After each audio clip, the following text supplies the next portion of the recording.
the official podcast of the David A. Howe Public Library. Thank you. I feel very welcomed. It's not you. Oh. It's everybody else. Okay. Yeah, I remember now. So all you It's the thing listeners, we do. Yeah, welcome the to the listeners. official The podcast of the listeners. David A. Howe Public Library. Did you say the number? Yeah.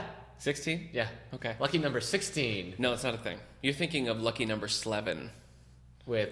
Josh Hartnett, I think. Oh boy, I don't want to go down that trail. Do you want to watch Hollywood Homicide movies? No, after the last time, All right. We're the best place. No, now you got me all confused. This You're is right. the best place. This is the best This is the place. best podcast where you can get book news, literary news, news on authors. You Yeah. know, I have it normally, and then you ask me if I want to watch a Josh Hartnett film.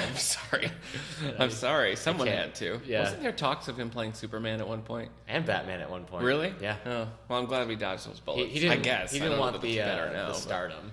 Yeah. He recently came out in an interview. He's like, he turned down Chris Nolan to be Batman Begins. Huh. So, He might have fit in that world. yeah. I don't know. Would he might have made a good Harvey Dent. Or, Oh, yeah. ready for this? A Hush. Ooh, I love Hush. Yeah, you do. You know the TV series The Batman, which you don't like. Yeah. But the TV series The Batman, they were making a Hush Yeah. animated movie, and it got canceled. I'm sure Gotham will find a way to fit him and 20,000 other people that's into true. next episode. Yeah. Do we have the first season of Gotham here? Yeah, we do. Yeah, that's right. Yeah, so you can watch that insane show. Gotham fans, yeah. Do you still watch Gotham? Well, we kind of got away from like TV in general. Oh, yeah, So 'cause I'm behind. you're I on probably will check out the DVD when we get season 2. Did you finish season 1? Yeah, I did all season 1. I've seen maybe the first 2 or 3 episodes of season 2. Oh. For some reason, I like it, recognizing that it's kind of a dumb show. Yeah. You know. Listeners, do you like Gotham? yeah, let let us us know. All right. Yeah. Well, let's start with where our bookmarks are. Okay. Where's your bookmark? Where's mine? Well, I've since finished Fahrenheit 451. Yeah. Yeah, and that's one of your favorites of all time. Yeah. Why is it one of your favorites of all time? Because it's great. Put you on the spot. Okay. You know. I mean Concrete. it's well written. Yeah. I like what it has to say. Yeah, it is well written. It's kind of scary how some of the stuff. I remember reading it as a kid, and people were like, "Oh, it's scary because some of it's true." I'm like, "What about this is true?" Yeah. But now I'm like, "Oh my gosh, Well, you know what I thought we was do have interesting? very big TVs." Yeah, that's true. In a way, it's kind of like the premise there is like, you know, printed books are gone and everything's so condensed and small. It's like there's very little information. And I sort of feel like in our modern society, we have kind of the opposite problem, that there's too much information. So it's hard to be like, it's hard to be. Yeah, a lot of people, I mean, I don't know why I say a lot of people. I've heard or read comments talking about how Brave New World is actually the one that we're in. It's closer. As opposed to like something like Fahrenheit 451. I got what he, like the point of Fahrenheit 451, but I thought, well, that's not quite, you know, that's kind of, Right. we went in a different direction, but it's a similar problem. It's just a But different. at the same time, Fahrenheit 451, like the reason you read books and everything is to understand life and other people. Right. Because everyone else is kind of selfish and it's just about them and it's just about, you know, their pleasure and everything. You know- and so we do have a lot of entertainment, and like anytime entertainment offends anyone, anywhere, everyone, you know, will complain. Yeah. So it is kind of like that, Yeah. you know, argue that art is making everybody upset. Right. So get rid of it. In reading the book, it wasn't really until like the last maybe quarter that I was really like, oh yeah. Yeah. You know, I really liked it there. And I was most interested in his, he writes an afterword and a coda to the book copy that I have, which is our copy, which we have on the reading list section. But what he had to say in the afterword was so interesting to me because he's adapted it into a play and stuff. And when okay, so that's the one where he talks about the movie. And Yeah, how he talks about the they movie. did like a better choice of an ending. Yeah, I like he that. talked about like it was tempting for him to go back and sort of fix some things that he would do as a more seasoned writer, ways he would fix it, but felt strongly that he shouldn't fix that. But I just thought it was interesting because the points he made. Somebody I give was Batman like, oh. George Lucas number. I know, Actually, seriously. Ray Bradbury's gone.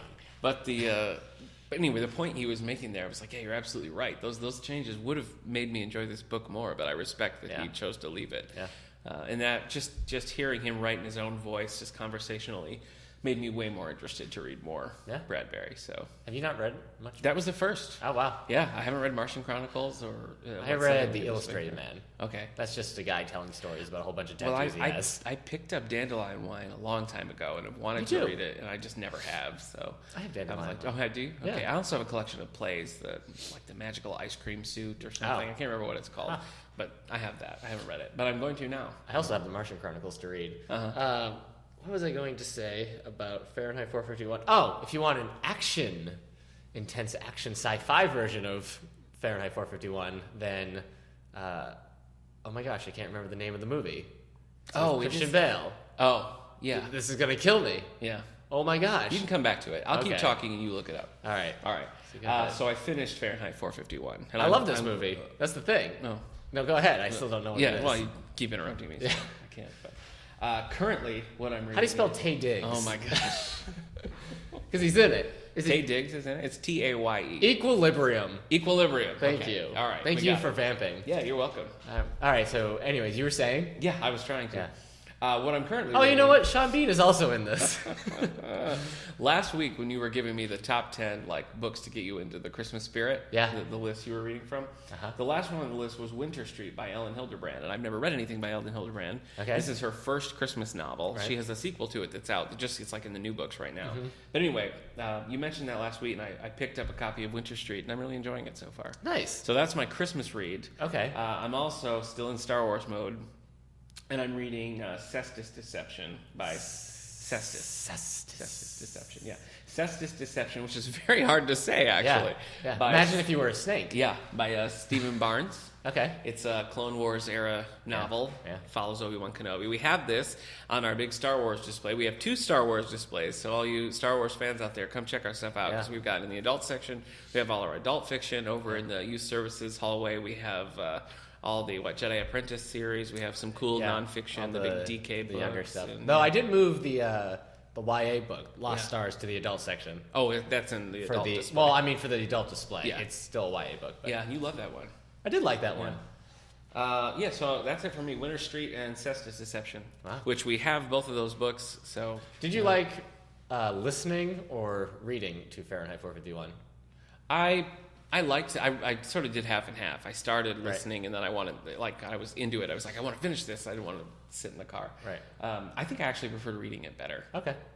I haven't ever listened to it. So when I was in the car with you and he was talking and he was yelling at his wife, I was like, oh, this is pretty intense. Yeah, he was a good reader. It wasn't that it was Yeah. a bad. We have the audiobook too, actually. It's our copy of the audiobook I was listening to. Oh, But there you go. it is a good reader, and it's a good short book. So Reads that I was, get yeah. that was Now terrible. I'm sorry. It's like a Goodreads reference, but a really bad one. Yeah.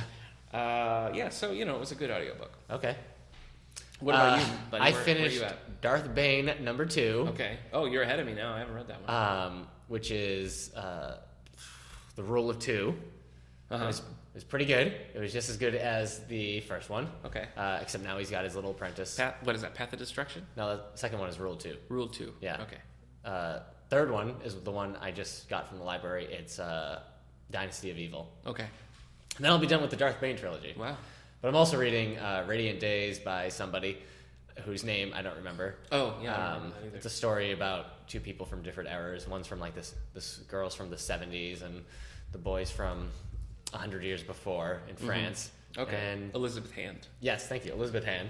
I think their lives intersect in some way, not like the lake house. All right. Right. Yeah. But I guess maybe Man, that's like our second or third reference to the lake house. yeah, it's in getting a lot of play. I've never even seen it. Me either. But- oh my gosh. Okay. We need to watch The Lake House with Keanu Reeves. That's okay. And Sandra Bullock. I'm fine. No, they write letters. Yeah. From different times. Okay. And then they read the letters. There's a Jack Finney short story that Yeah. does that much better. It's called The Love Letter.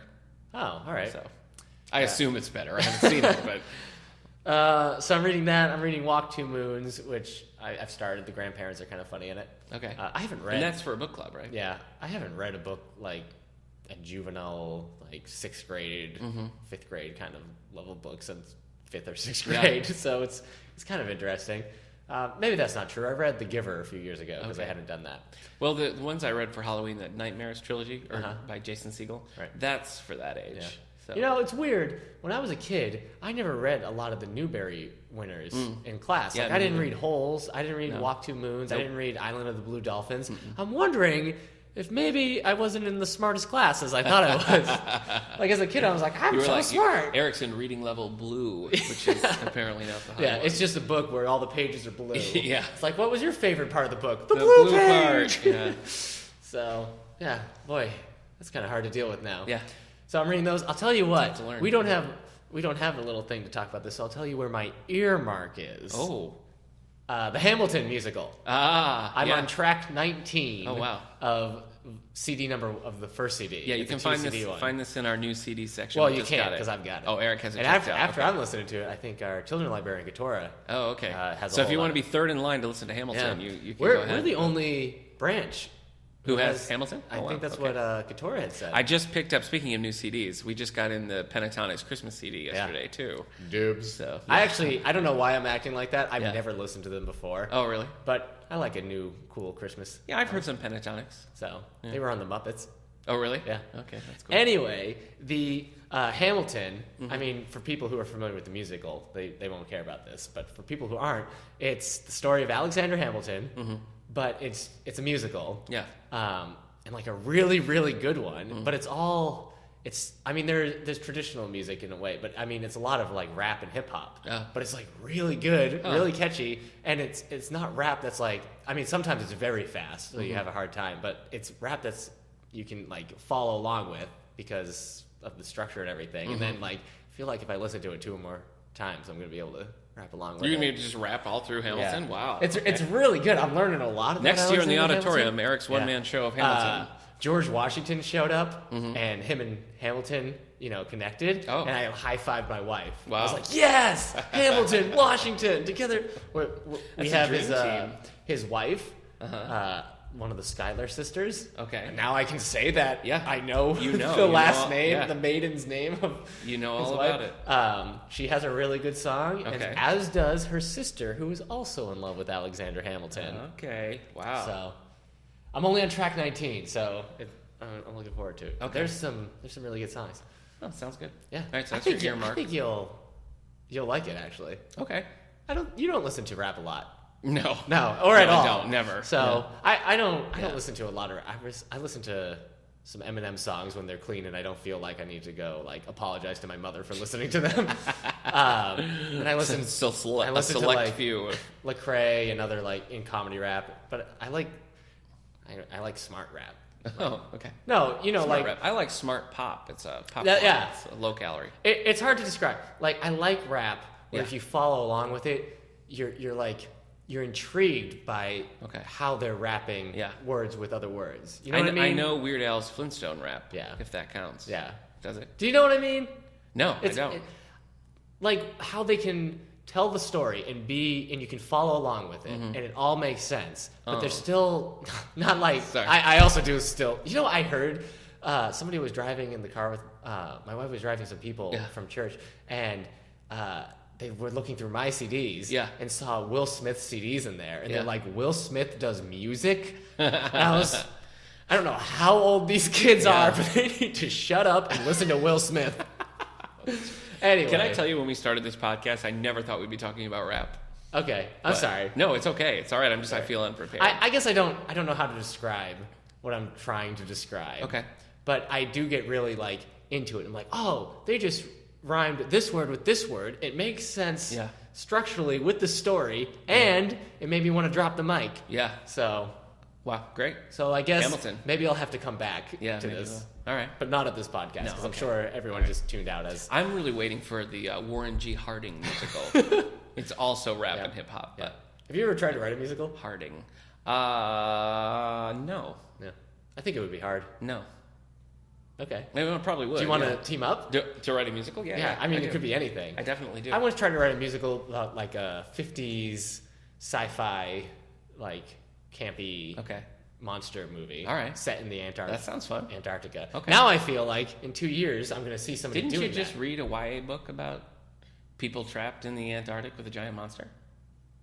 We No. talked about this around Halloween. You were telling me about That's a book called The Terror. That is Oh. definitely not YA. No, okay. Though, you know what? I'm not going to put a ceiling on the teens. If All they right. want to read that book about shipping, ice shipping, and Yeti monsters and All right. scurvy, Well, I was go gonna ahead, think kids. of something. All right. Well, book news. Yeah. Okay. Do you have anything? I sure do. Start it up. I have. Start it up. This It is will never stop. This is a pretty big, a big discovery was made recently. What? In the literary world?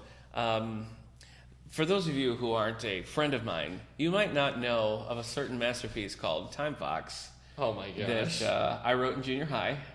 We thought it was lost for the ages. What is happening? But the last time I was in Michigan, my little brother had a box of my stuff and was like, oh, here, I found this box of your stuff. I open it up. In there is a floppy disk from an Apple IIc, which contains the unedited manuscript of Time Fox. By Nick Gunning. By Nick Gunning. Wow. Circa like 1997. Nice. So if any of our listeners have an Apple IIc that still works, So you were 13. yeah, I Writing think so. Time Yeah, Fox. I was in junior high or so. Yeah. So if anybody has an Apple IIc computer still in working order that can get a book off of it, I mean, So for those of gonna you sweep who don't know, yeah. Explain Time Fox. Nick Fox, Yeah. otherwise known as Time Fox, Yeah. travels back in time to stop his brother Dan Fox. Dan Fox. Yeah. Dan Fox wants to use his knowledge of the present and future Yeah. to disrupt the Yeah, past. just change the timeline. And Time Fox Yeah. goes back to stop him. Yeah. And he teams up with President Millard Fillmore. sure. Yeah. What 13-year-old didn't Here's want the to team thing. up with Millard Because Fillmore? I didn't want it to be like, I'm going to go back and team up with Abraham Lincoln. Yeah, I wanted it sure. to be Why like would an you- off-the-wall president. Yeah. And I thought, what's more off the wall than Millard Fillmore? Yeah, sure. So, Okay. anyway, looking for an Apple IIc. Yeah. Or, if you know another way Yeah. to get this gold So- off of this floppy Right. disk, please let us know at All the Books Show on Twitter, David A. Howe Public Library Facebook page, Yeah, or email we're us at gonna have to- wellsville@stls.org. if you've got We the are going to Mac. find a way. Yeah. to- I mean, to and unearth so Time Time Fox, I think we can all just accept is a Michael J. Fox. I think play. that's where it came from. We Yeah. got the Fox from Michael J. Fox. but still, Sure. Time Fox. I know. I mean, it It's a sounds great, cool. It is a great name. It's probably the only thing good about it. Is The that only name, one who but- can stop him is Time Fox. Yeah. Yeah. So anyway, in real book news, in book news that matters to people other than the two of us, Sure. here's what we got coming out in February. Sure. Our old pal. Say that month again. February. All right. When you listen to this podcast, I want you to hear the differences of how you said that month. What? What did I It was say? fun. I can't. I mean, I can't show you Oh, without stopping okay. the podcast All right. and playing. All right. But it definitely didn't sound like February. It Okay. sounded like February. So I said the R, like February. I don't know. It was weird. All right. It was sassy. Philip Margolin has a novel coming out February 9th called Violet Crimes. Not Violet, Violent. Violent Crimes. Like how like violent crimes. Yeah, like violent crimes. Yeah, I didn't add anything Not like there. purpley crimes. This is number 5 in his Amanda Jaffe series. This is about a murder mystery that has it's kind of tangled up in big oil. Sure. So if you're a Philip Margolin fan, look down the road here in February. Check out Violent Crimes. Okay. Next we have by a very popular Norwegian author, Joe Nesbo. So you know this series, right? Yeah, Harry Joe Hole and Nesbo. all that. Yeah. This is not part of his Harry Holy series. This is number 2 in the Blood on Snow series. This is a different one. This series is currently kind of in the works to be adapted by Leonardo DiCaprio. Maybe star Leonardo DiCaprio in the movie. So sure. this is book 2 in the series, well, at least the second book published here in America. Have you read any of his stuff before? No. I read The Bat, which is the first of his series. Okay. And did not like it. Okay. But these are originally written in Norwegian, and so they're translated into American or English, I guess, as we say. Yeah. And they chose to first publish like book 4 or 5 in English, and then kind of went back and got the others. So they probably knew what they were doing and got one that was a little bit more like approachable. Mm-hmm. So this was about a Norwegian detective, the Bat I'm talking about now. A Norwegian detective like trying to solve a crime in Australia. So it was just like so far removed. It was like totally nothing that I could relate to, but they're super popular. Okay. Especially the Harry Holy series, but this is also going to be a big one. So that's coming out February 16th. Okay. For you large print fans, here are some things we have coming down from in large print. So these are going to be coming in March of 2016. Okay. So I just picked a couple here, but we have one called A Son's Vow by Shelley Shepard Gray. She writes like inspirational fiction, tends to be. Okay. This is the first in a new series. The series is called Charmed Amish Lives. So this is number 1, called The Son's Vow. So that's coming out in March. Then next we have one called The Swans of Fifth Avenue. This is written by Melanie Benjamin.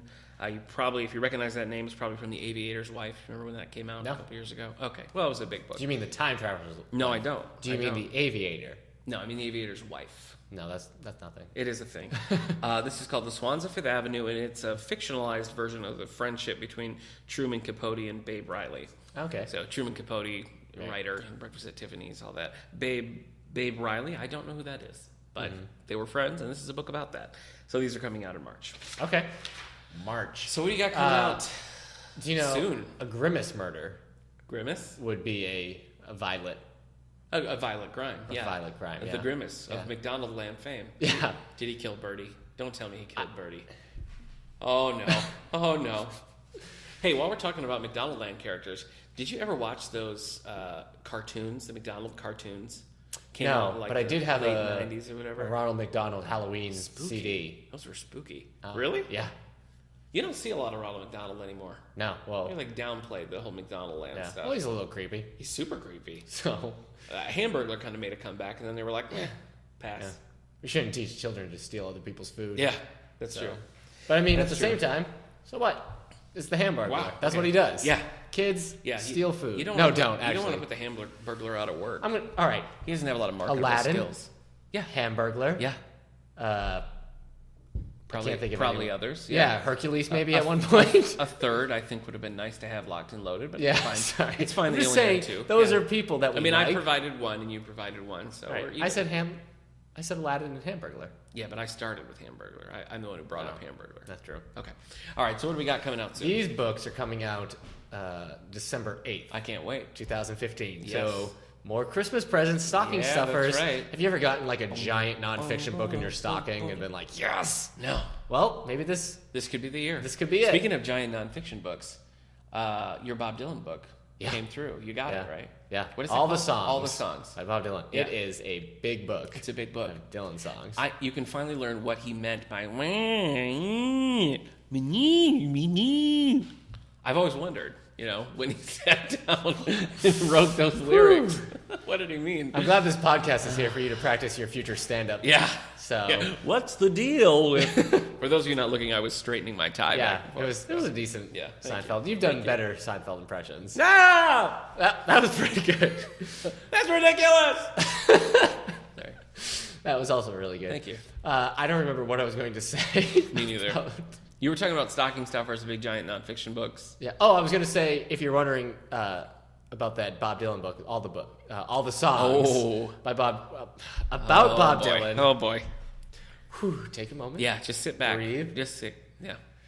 All the songs are sorted by album, so it goes by the album when it was released, and then it goes through every song of the album. So it's easy to go through. So it's not just like, where's Tangles Up in Blue? Yeah, that's the same setup as that Hard Day's Right that does all the Beatles songs. Oh, cool. Yep. That's a good way to do it. It is. It makes sense. Yeah. Is there a The band besides the Beatles and now Bob Dylan? Did I already ask this, that you would want all the songs? Yeah, you did already ask me that, and I didn't have a good answer last time, and Would I you still read don't. like all the songs of the Stones kind of thing? I don't know. I guess I don't know the Stones enough to really be like, oh, that song, Oh, but you have that like greatest hits CD. I do have a that you greatest listen to hits, lot. but I don't know like the deep cuts. Yeah. That's, I think, that kind of book, you really have to like have a good knowledge, I think, of the songs, like even of the obscure tracks for it to be appealing. Otherwise, it's like.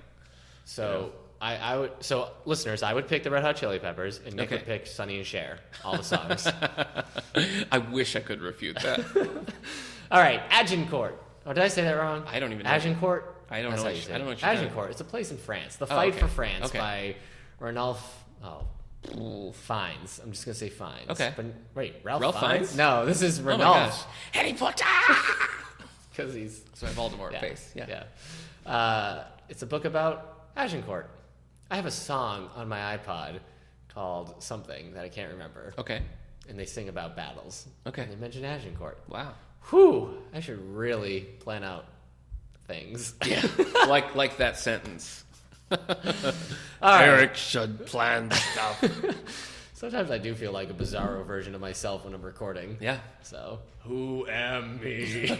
What am book? Eisenhower's Armies, the American-British Alliance during World War II by... Uh-oh. Does nobody just have a name like Chip? Or, I was about to say Dale.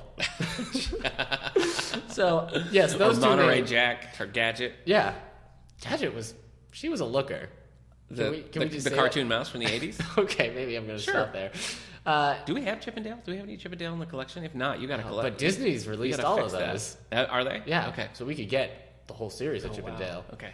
Fat Cat. Did they ever do a movie? Was there a Chip and Dale movie? No. Okay. But I owned a lot of like episodes on tape. Yeah. I remember I only watched the pilot Boy, once. Disney Afternoon, right? What a time to be alive. Yeah. You had Tailspin, you had DuckTales, Darkwing Duck, all good. Do you already say Tailspins? That's the first thing I said. Okay. Yeah. Would you count... Oh, Gummy Bears is in that era. Yeah, Gummy Bears. Gummy Bears is solid. Would you count... What was it, Bonkers? I would not count Bonkers. He was the cartoon Cheetah Cop. Cheetah Cop, yeah. Doesn't make any sense. Darkwing Duck is in that. I would watch Darkwing Duck right and now. Aladdin. Aladdin? I don't think Aladdin. You think it like came... Aladdin was in the 90s, obviously. Yeah. But so was Darkwing Duck. I don't know. When you think Disney Afternoon, it seems like it's more of those like kind of originals rather than originals Tailspin. No, I know, but it's the Jungle Book adaptation, the right. Scrooge McDuck adaptation, the Chip and Dale. I mean, wow, you're getting really snotty about the Disney Afternoon. Did you ever watch the Jungle Book Kids or whatever it was? Oh, it was Jungle Cubs. Yeah, I didn't. It wasn't great. I didn't but I watched expect it to be. Shere Khan wasn't evil, but he was definitely like a snot. He was. It's like, shut up, Shere Khan. Yeah, leave these kids I alone. love how like Muppet Babies started and everybody was like, we have to do that. Yeah, Flintstone Although kids, I did love Tom and Jerry kids. No, I loved the Flintstone kids. All right. I don't know how Don't even get me started on a pup named Scooby Doo. Oh, that was great. All right, that might be the pinnacle. Yeah. How did we get to the pup named Scooby Doo by talking about Eisenhower's armies? I don't know. When I think of that guy, I'm going to call this guy Neil. It's not. It's Niall or something. Okay. Barr. Okay, Neil Barr. Neil Barr. Okay. So, obviously, it's in the title. Obviously. You want to learn about the American-British alliance during World War II? Yeah. This is your book. Okay. Maybe. I don't have reviews here, so I can't, stand by that. Hey, this book is kind of funny. How Not to Die. Discover the foods scientifically proven to prevent and reverse disease. Oh, wow. Like gummy bears. Yeah. Mm-hmm. Gummy worms. Mm-hmm. Gummy fish. Any gummies. Any like a Texas Hot? A Texas Hot a day will. Yeah. So, I mean... The book is How Not to Die. Okay. It's 2015. Yeah. If they knew, they're not doing a good job. No. I mean, you and I, like, after this even during this podcast, we could die. Yeah. But if there was, like, a hot dog or, like, a rhubarb pie that we could be eating. To save us? Yeah. Yeah. So. There's probably a lot of, like, fennel, things like that. Yeah. Grain. Yeah. Not grain. What's the good? I mean, vegetables, obviously. Yeah, vegetables are good. I mean, it doesn't say anything. Shout out to vegetables.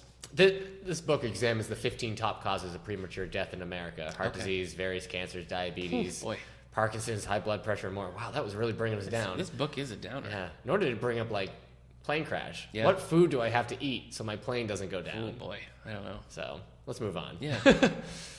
There's another nonfiction in here. There it is. The Invention of Science. Wow. A New History of the Scientific Revolution. Somebody invented science. By David Wootton. Duchovny? No. Oh. He didn't write that. He didn't. He didn't discover science either. No, he does have a novel out, David Duchovny. Really? Yeah, What's off it called? topic, but don't ask me that. It's about cows. I can't remember what it's called. What? Yeah. Is that real? Yeah, and Gillian Anderson, while we're talking about X-Files actors, she has one too. Yeah. Oh, I saw a book with that name. I was like, why do I recognize the name? What's Gillian Anderson's book? I can't remember. It was. It's like a sci-fi series. The right, second one just came out. I was going to a Vision of Fire. There you go, Vision of Fire. Yeah, I was going to get that for the library, but the reviews were just so bad that I couldn't bring myself to buy it. That's too bad. David Duchovny's book, even though you didn't ask, is Holy Cow: A Modern Day Dairy Tale. Okay. I thought it was going to be fairy tale, and then it was dairy tale, and it kind of won me over. All right. So the Invention of Science, they're saying it's a companion piece to The Age of Wonder, A Clockwork Universe, and Darwin's Ghost. Imagine if you were being haunted by Darwin's ghost. Yeah. Like, every time you did something Yeah, wrong, I it's can like, imagine. you better make sure you're strong. Yeah. Lest you don't survive. I guess... He'd be a really boring ghost. Yeah, he would That's be. a really boring haunting. Yeah. I'm sorry, everybody. That's okay. Sometimes, in certain situations, Yeah. I can be really clever and funny. It's true. It's true. In I can't. No. You're Recording, no. Obviously, Right. not talking about there's books. some gold. Hey, you're too hard on yourself. All right, we're into fiction now. Okay. So Ashley Bell, a novel by Dean Koontz. Yes, I remember bringing that up on Yeah. there on the upcoming list. Yeah. That one sounds really cool to me. All I can see are her eye. Well, just one eye. I said her eyes. That I'm definitely going to read that one. All right. So And Dean I am Koontz not fans. a Dean Koontz fan, but I want to read that book. December 8th, Ashley Bell, Ashley Secret Bell. Sisters by Jane Ann Krentz. We're doing for book club next year for around Halloween. We're going to do Dean Koontz Frankenstein. Okay. I'm looking forward to that. Yeah. I mean, we're talking about Jane Ann Krentz now. Oh, Jane Ann Krantz. We're not doing a Jane Ann Krantz. Maybe we will. Maybe we will. About Secret Sisters? No. Okay. Well, everybody, if you want to read Secret Sisters on your own, you can. We're not going to stop you. No. Imagine if we did. I guess then we're the Fahrenheit 451 451 firemen. people. Yeah. Stop reading that Jane Ann Krentz. Yeah, what if it's just Jane Ann Krantz, though? Well, like anything else is fine, but Yeah. not Jane Ann Krantz. Yeah, this is the world we live in. Yeah. Before the After series. That's confusing. Oh, my by Ann gosh. Todd. Oh, this is book 5 of the After series. So there are a few books that came before this. Oh my gosh. This is too confusing. Just No, all right. Just move on. After We Fell, After Ever Happy, Oh. Before, After We Collided, Maybe Not. Oh, these are different authors now. What are those? What is this about? Oh, I couldn't tell you. Oh, okay. I mean, I could. I've got the description right here. That's all right. Fan fiction that... Oh, it's fan fiction? Life Before Teresa Reveals... I'm Okay, not. all I right. can't. All right. Just tell us the next title. Key of Valor, part of the Key trilogy, Bye. by Nora Roberts. Oh.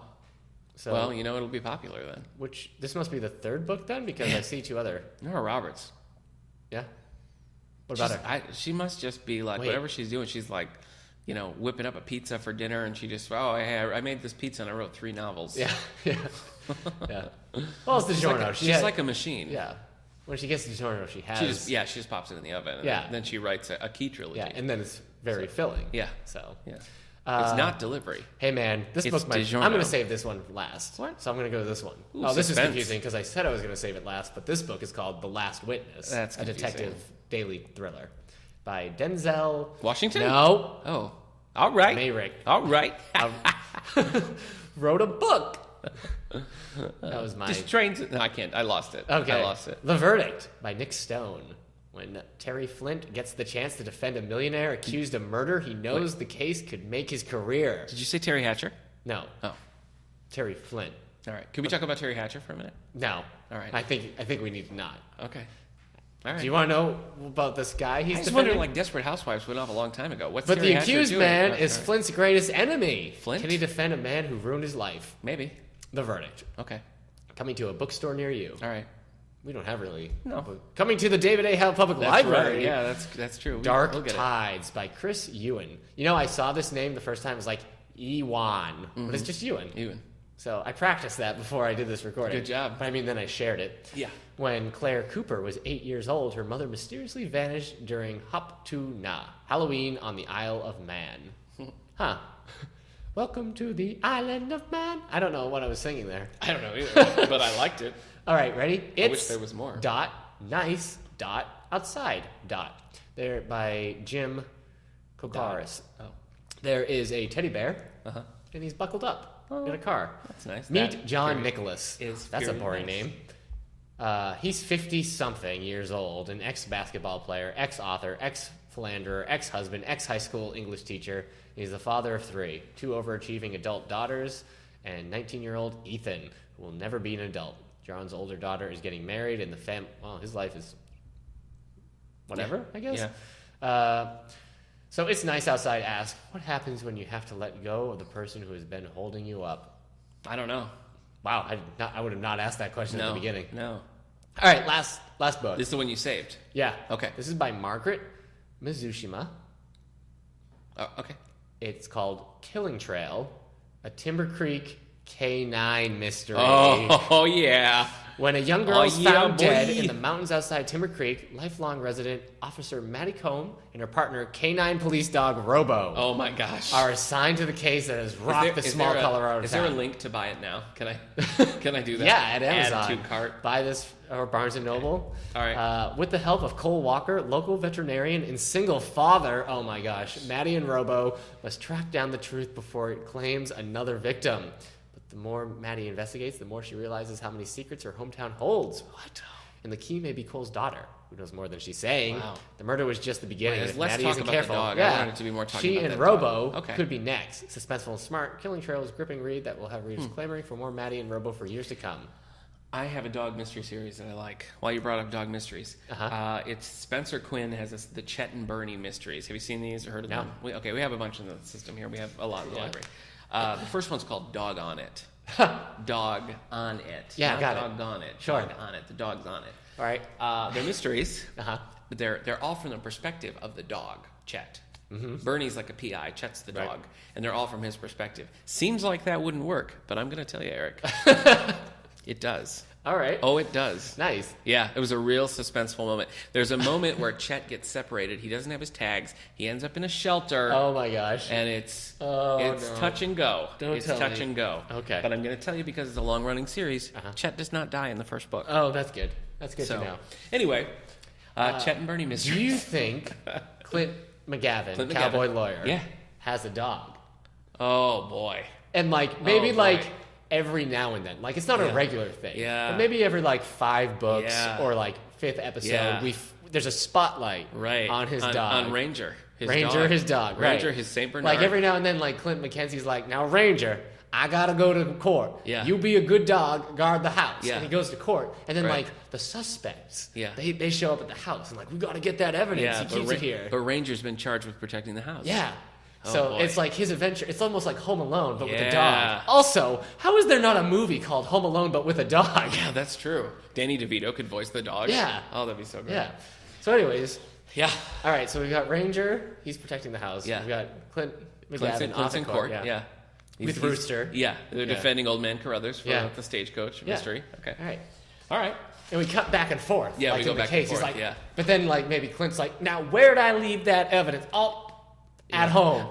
I gotta tell you, your characterization of Clint makes him seem bumbling, and I don't think that's No, it. he's not bumbling. Okay. Only with Ranger. Okay. I think. Like I he- think Ranger's the only one he really lets his himself guard go. down. Yeah. Well, maybe in court he has kind of a Columbo thing where he's like, but I'm just a simple country Right. cowboy lawyer. Right. But he's really shrewd Yeah. and he's zeroing in. Yeah. So yeah. So I I love just it. think on Ranger-centered stories, Yeah. maybe because it's from the perspective of the dog. Yeah. Maybe Clint looks bumbling. I Yeah. think when Clint's on his own, when he's not He's with there. the dog, Yeah, and he's with just other home, people, he's he's relaxed, like, and yeah, Ranger's It's like, kind of the I don't yeah, know all a right. lot about oil trading, but Yeah. I do know murder's a crime. Yeah. Pew, pew, pew. Cowboy lawyer. All right. All right, We did that. sure. Okay, well, was for book our, news. yeah. For our segment this week, now I think as we've both mentioned, Eric and I are avid Goodreads users. Have we mentioned that? I don't think we've well, mentioned we've that. talked about Goodreads. We quite a always lot, so I we think always it's reference implied, Goodreads. Yeah. And so every year, Goodreads does a Goodreads Choice Awards, and they put up like in all different categories. They put up several things, and Goodreads users vote on their favorites, and then the votes are tallied, and we get a Yeah. winner.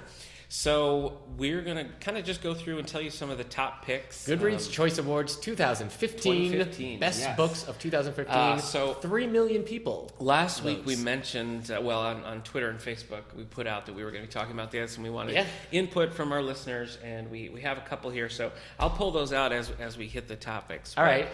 Which So one do we're you want to just- start with? We're just going to start We right have- in. We're going to start ready right for in this? with the... We have about 23 minutes. Okay. We're going to start with the best fiction. All right. All right, so now this was not a close race. Let me open I'm this going to tell up. you right up.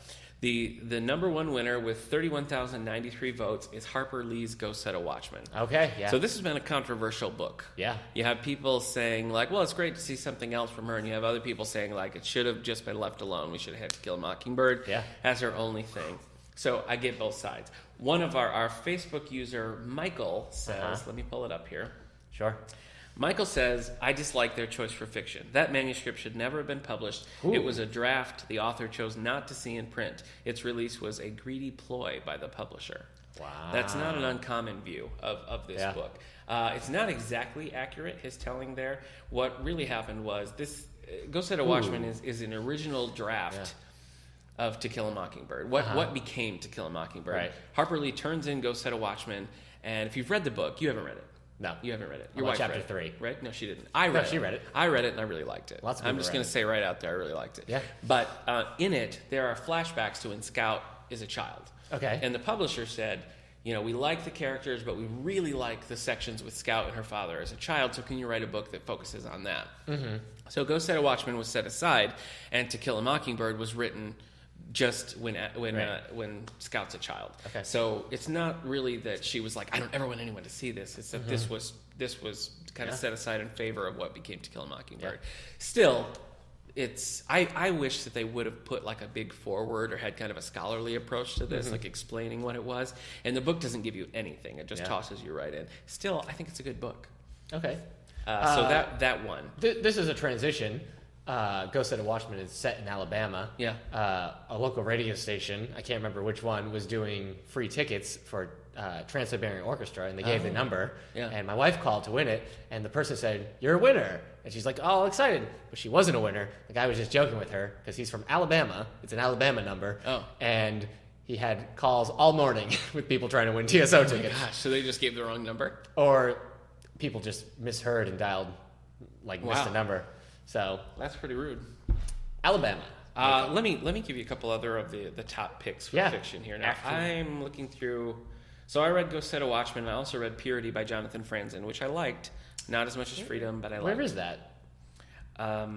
So I said Harper Lee, Go Set a Watchman, first place. Purity's last on the list. Yeah, it is. 31,000 Yeah. votes. There's out of a total of 190,000 votes. Yeah. No, number 2, Jojo Moyes After You with 19,000 and Yeah. some change. Third place was with 16,000 votes was The Royal We by Heather Cox. So those are the top 3 choices for fiction. Yeah. There's a lot more. So if you look on Goodreads, some of the other popular ones that at least have been popular in our library include Spool of Blue Thread by Ann Tyler and First Frost by Sarah Addison Allen. Those ones have been. Also Fates and Furies by Lauren Groff. Those are some. Also, The ones. Secret Wisdom of the Earth. You like that one? No, I haven't read it. I was just listening. I was just saying something I saw. Oh, okay.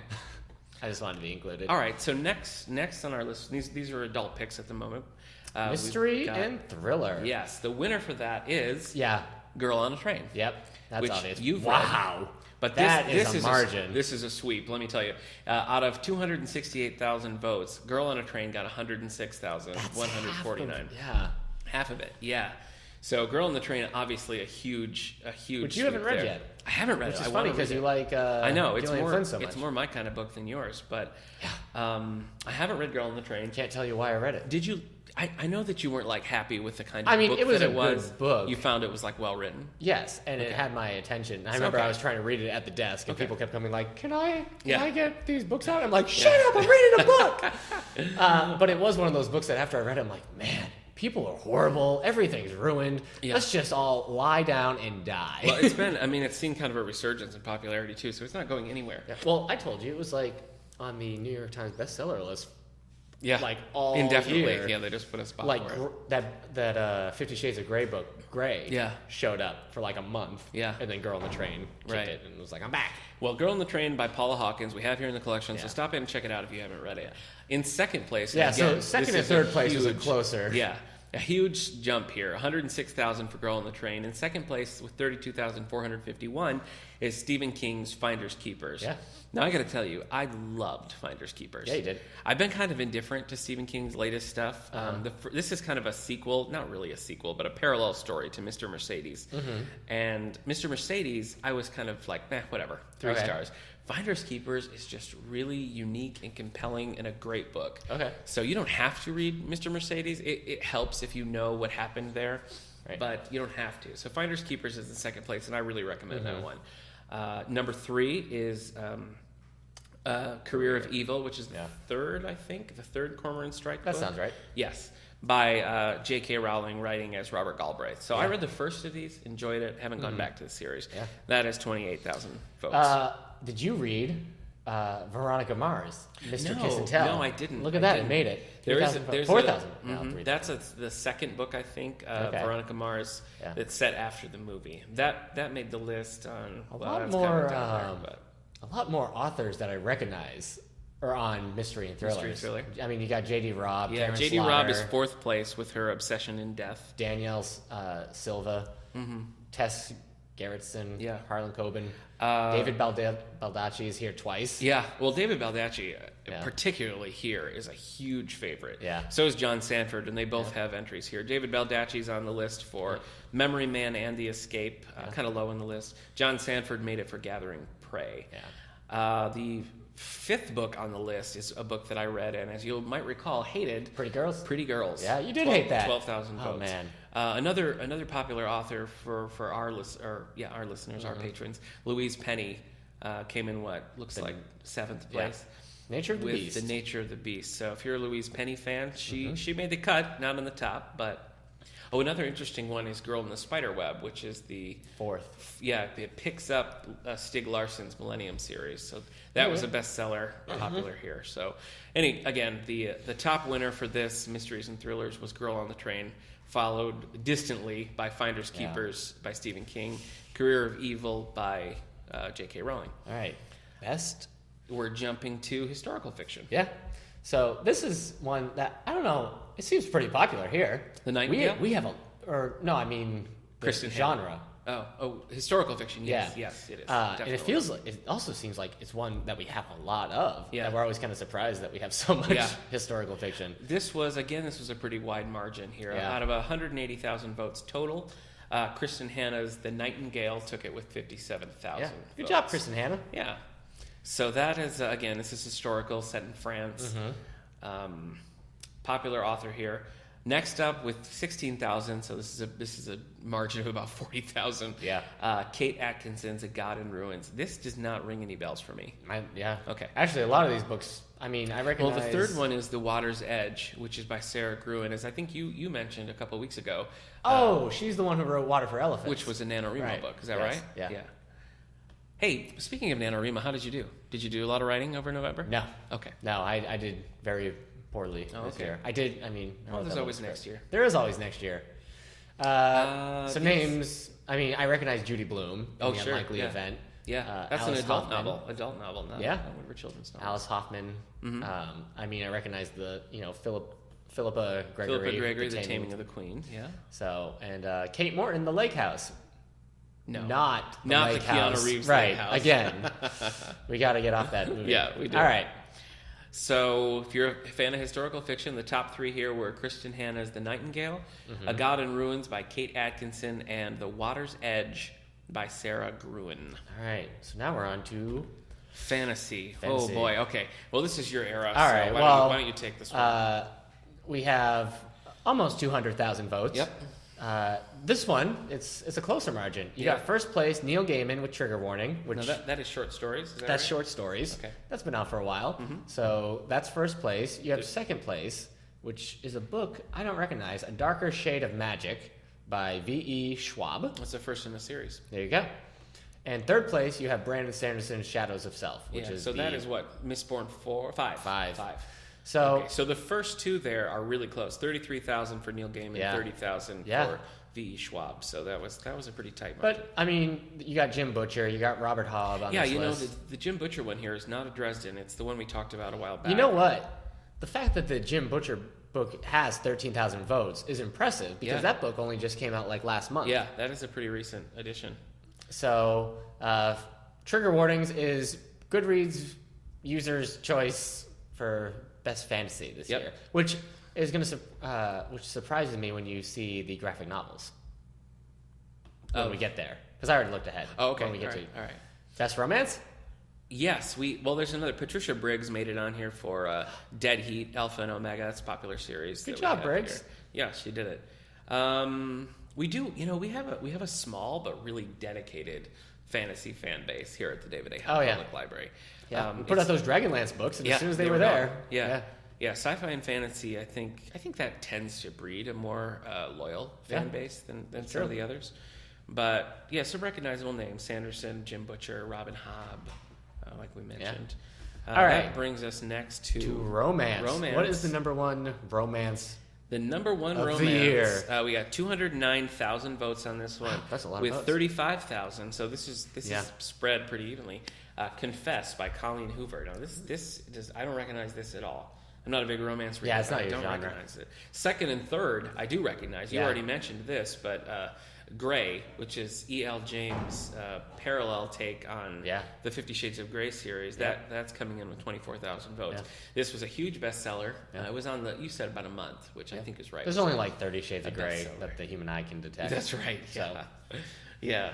Third, we were just talking about her last week with the new book coming out, but J.R. Ward's The Shadows. Yeah. J.R. Ward is very popular here. Yeah, that's true. Some of our top circulating books are J.R. Ward, so we have quite a bit of hers. Sylvia Day is another. She came in fifth place with Captivated by You. This is one of her Crossfire novels. I believe we have most of the others, and they tend to be pretty popular. Okay. What else we got? Nora Roberts made the list. Down a little bit lower with 5,000 votes. Nora Roberts, The Liar, came in. So it was a number one New York Times bestseller. What else we got? Do you recognize any of these others? Any really standing out to you? Okay, so the top three were Confess by Colleen Hoover. Number 2 was Grey by E.L. James. Number 3, taking the bronze medal, was J.R. Ward's The Shadows. All right.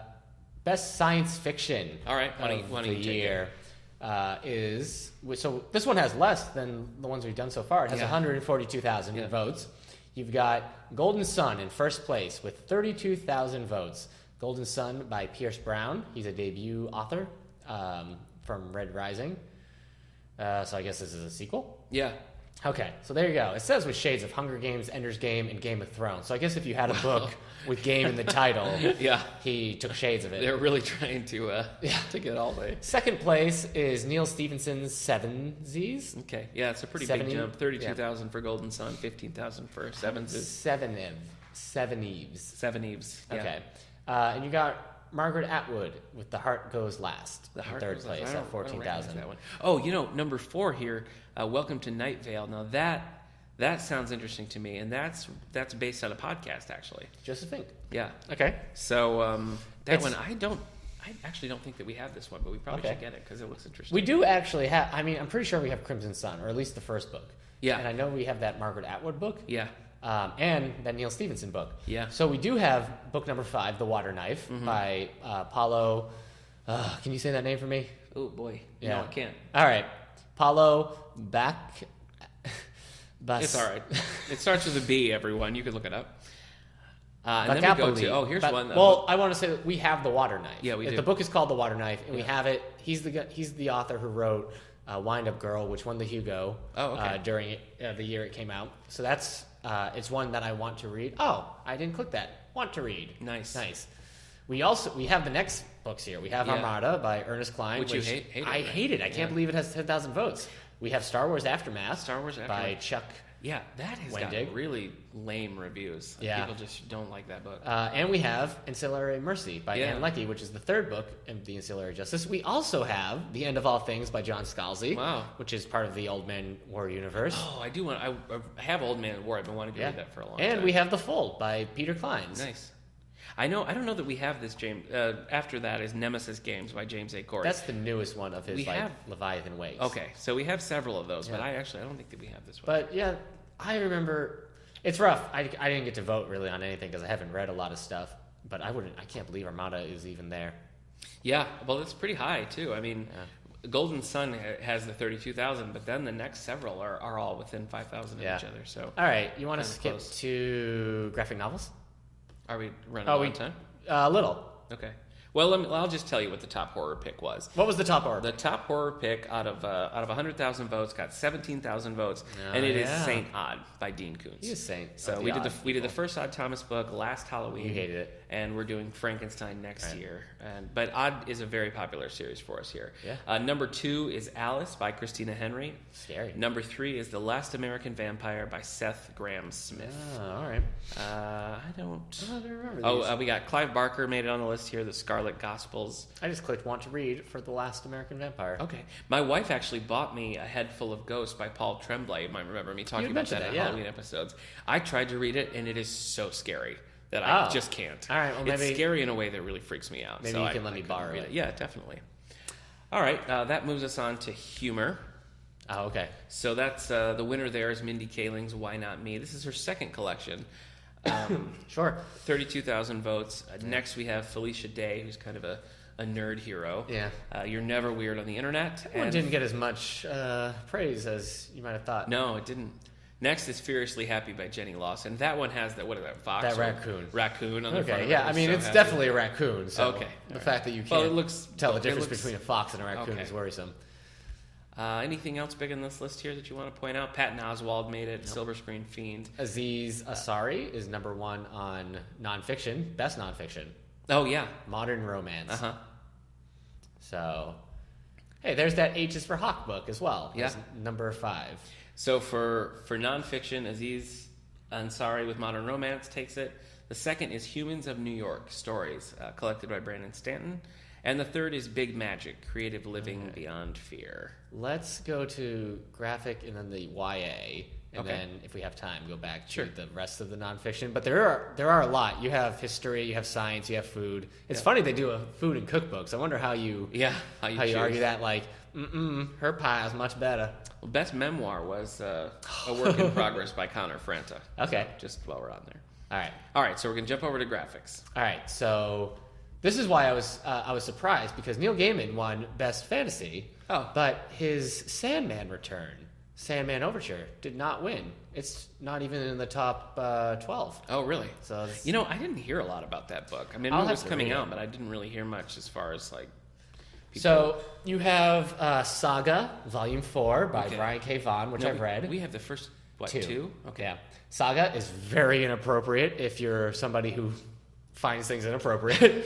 it will find everything you find inappropriate. I think it's intended for a mature audience. Yes. It's probably the better way to say that. Yes. But it is a good story. It's very imaginative. I like it. It's definitely in our adult section. Yes. Yeah. Nimona.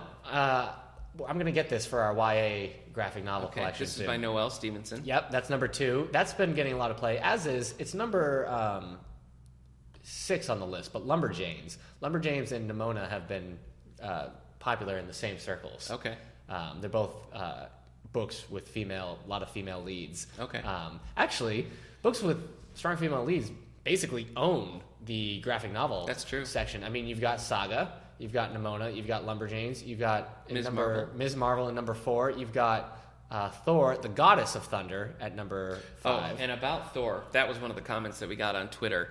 Twitter user GHunt37 says that he feels like Thor was robbed. He wanted Thor to be higher. He wanted Thor to take it. So, well, Brian K. has a big following. Mm-hmm. It kind of looks like if it wasn't for his name, Nimona might have gotten it. But Attack on Titan, number 15. If you read the manga Attack on Titan, it's in 3rd place.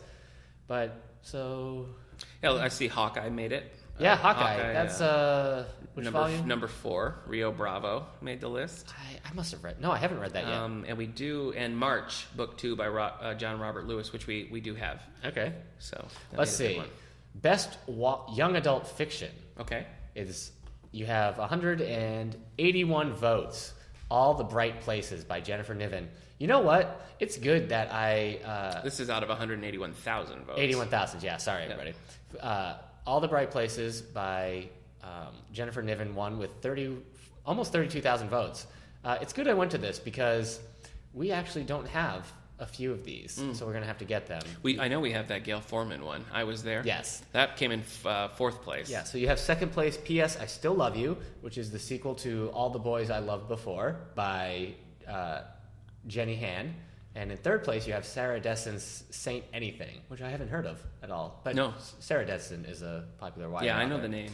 There's other things like Everything by Nicole Yoon in 6th place, which is I've seen everywhere. Mosquito Land is lower with about 7,000 votes. Mm-hmm. So So what do you see on here that you think like, oh my gosh, we have to have that? We need to get All the Bright Places. We need to get P.S. I Still Love You. Okay. We need to get, I added Simon versus the Homo Sapiens Agenda and Everything, No One But There. Basically a lot of these books. Okay. Because a lot of these books, they're not sequels. Yeah. Or they're all standalone. So when you're picking YA books, it's harder to... Yeah. You want to grab the popular stuff. Yeah. So it's good that we have something like this to go through. Like, we should probably it's a good... make sure we have at least the top 4. Right. So, but you're right. We do have I Was Here. And that series is always checking out. I know. Whenever I'm on the kids' desk at Gail Foreman, somebody's asking about. They do have a young adult fantasy and sci-fi section. Okay. That has a lot of votes. This is a popular category. Oh, 250, almost 255,000 votes total. And close margins. You have Queen of Shadows by Sarah J. Maas. And now this is a section we have a lot of the books of because a lot of this is series or more popular authors. So Sarah J. Maas, Queen of Shadows, she writes the Throne of Glass series. So we have that. Second place is Rainbow Royale, Carry On, which is the story of the story that was in Fangirl. Okay. In third place, you have Winter by Marissa Mayer, part of the Cinder series. Okay. But I mean, we can go through this. We have Queen of Shadows. We have Carry On, Winter. We have the fourth pick, Red Queen, which has been really popular as well. I see Brandon Sanderson's on here. Firefight, part of his Steelheart series. You have, I'm actually surprised, this book, In Ember and Ashes, it's not higher on the list because it's been very popular in the YA circles by Sabatier. Here in particular, would you say? Yeah. And I mean, online, the conversation seems very strong on there. I'm surprised something like The Air, which is book 4 of the selection series, is higher than this. And Ember and Ashes is a debut novel. I'm actually really surprised. There's a book called Walk the Earth a Stranger, or Walk on the Earth a Stranger. The point is, in the title is Walk Earth Stranger. Okay. But it's not on here at all. And that one has been winning. That was one of the books that was on the National Book Awards list. So it's interesting seeing some things not here. So, and then if you're wondering, the middle grade children's fiction, the number one, which isn't too much of a surprise by a big margin, there's 132 votes here, 132,000 votes. Yeah. Rick Riordan's Magnus Chase and the Gods of Asgard at 43,000 votes for number one. And we got a comment from a listener on that one. Okay. Facebook user Michael says, I heartily approve of their middle grade selection. So, well, he's happy to see. We actually do have a lot of these as well. Our children's librarian, Katora. She's on it. She's on it. I mean, you have this last book of the School of Good and Evil. It's called The Last Ever After. We have that whole series. The Land of Stories we have this, which is in third place. We have, I think we have the fourth place one, Serafina and the Black Cloak. I know we have that book, George. Yeah. What is this? Is this Curious George? It looks like it, doesn't it? No, they think they see a boy. Oh, it's a girl. George thinks she'll have to keep the secret forever. I don't know what that's about. All right. Well, The Isles of the Lost, which is a Descendants novel, which Descendants being the Disney Channel original movie about this villain kids.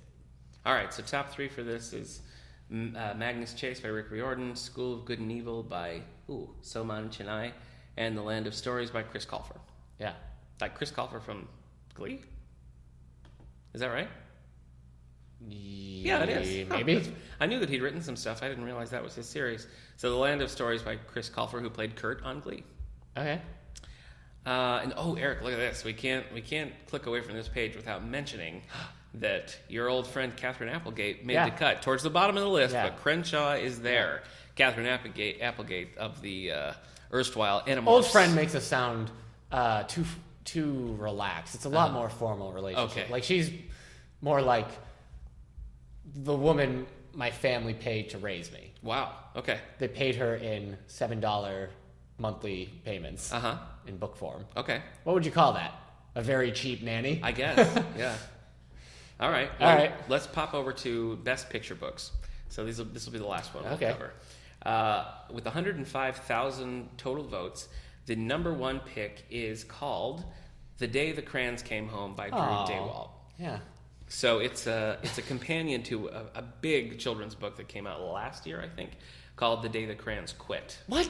So these crayons are uppity. I know, yeah. They're not nice. Yeah. Number 2 here is Winnie, The True Story of the Bear Who Inspired Winnie the Pooh by Sally Walker. Stop it. I know. Number 3 by Mo Williams, I Will Take a Nap. This is Mo Williams, Mo Problems. That's what I've always said. This is Elephant and Piggy, number 23. So if your kids like that series, that's a good one.